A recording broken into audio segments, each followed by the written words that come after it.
फिर मध्य प्रदेश में दंगाइयों के खिलाफ कार्रवाई हुई तो फिर से बुलडोजर को लेकर विवाद हुआ। और अब ये जो बुलडोजर है वो देश की राजधानी दिल्ली जहांगीरपुरी में चला, जहां दंगे हुए थे।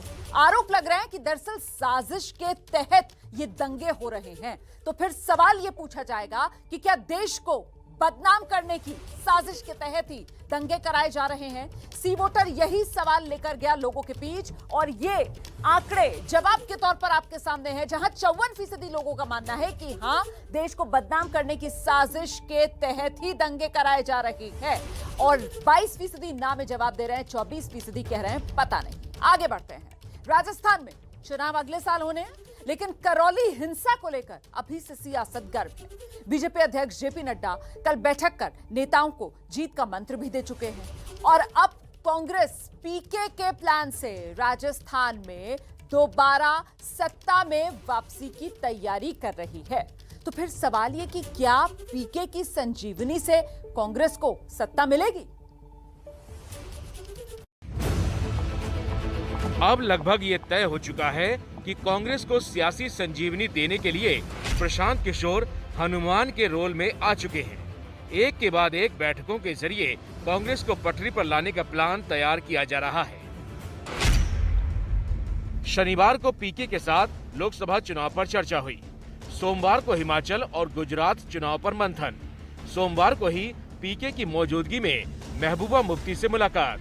मंगलवार को मध्य प्रदेश चुनाव पर मंथन। आज राजस्थान के सीएम अशोक गहलोत के साथ सोनिया गांधी के घर पर कांग्रेस नेताओं की मीटिंग हुई। सुबह सुबह ही अशोक गहलोत जयपुर से दिल्ली पहुंचे। वैसे तो प्रशांत किशोर के प्लान पर कांग्रेस को आगे बढ़ना है या नहीं, इस पर फैसला लेने के लिए सोनिया गांधी ने वरिष्ठ नेताओं की एक कमेटी बनाई है, जो हफ्ते भर में फैसला लेगी। लेकिन राजस्थान के मुख्यमंत्री अशोक गहलोत की राय पीके के बारे में क्या है, ये उन्हीं से जान लीजिए। प्रशांत किशोर जी का जहाँ तक सवाल है, वो एक ब्रांड बन गया देश के अंदर कि भाई 14 के अंदर पार्लियामेंट में वो मोदी जी के साथ थे, एनडी के साथ थे, फिर वो नीतीश के साथ गए, कभी वो पंजाब में गए, कांग्रेस के साथ गए। तो ये तो एक प्रोफेशनल काम है सबका अपने में। कई एजेंसी और भी है, उनसे भी संपर्क होते रहते हैं, परंतु क्योंकि प्रशांत किशोर का नाम, पीके का नाम बड़ा हो गया, इसलिए आप लोगों के लिए न्यूज़ है। हर व्यक्ति का अनुभव काम लेना चाहिए, विपक्ष को भी, बल्कि सत्ता वाली पार्टी भी काम लेती है अपने तरीके से। तो ये कोई बहुत ऐसा नहीं पहली बार ही हो रहा है। हम लोग भी लगातार जो ऐसी एजेंसियां हैं या जो ऐसे एक्सपर्ट हैं, उनकी राय लेते रहते हैं। तो पीके का नाम बड़ा हो गया तो वो चर्चा में आ गया, बस इतना मैं मानता हूँ। बतौर अशोक गहलोत, कांग्रेस चुनावी रणनीतिकार के तौर पर पीके से अनुभव का फायदा लेना चाहती है।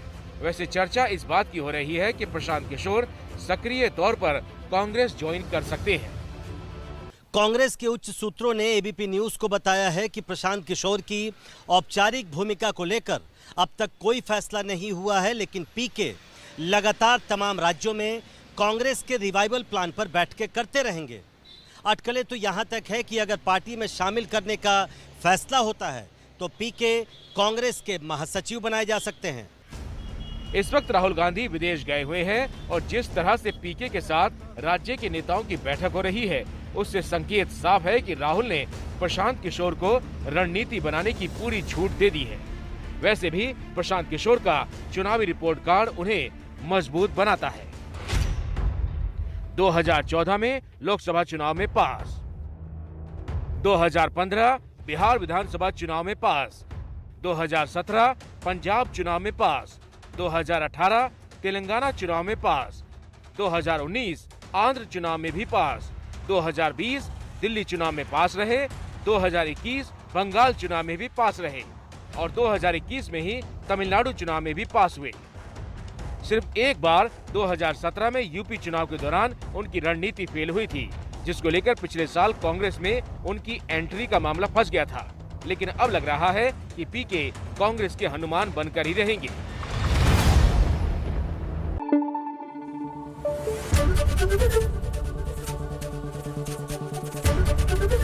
एबीपी न्यूज आपको रखे आगे।